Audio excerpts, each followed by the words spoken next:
Hoje em Timoruan Rihum Barihum concentra e recinto embaixada Austrália Neoin, rodeada protesta contra o governo Austrália, relacionada à delimitação fronteira marítima entre Timor-Leste e Austrália, nebetoras ne Austrália será o que faulu natu resolve. Hoidane, hoje em funcionário Estado Russo instituição Balu, tem que para serviço, onde contribui para uma demonstração contra o governo Austrália, relacionada à delimitação fronteira nebe, Austrália será altura mútuo com Timor-Leste a tubuca solução.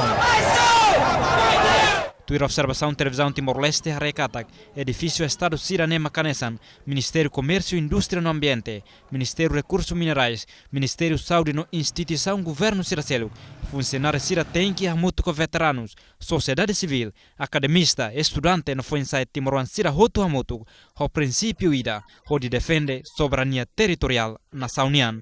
Anito Soares Hato, reportagem.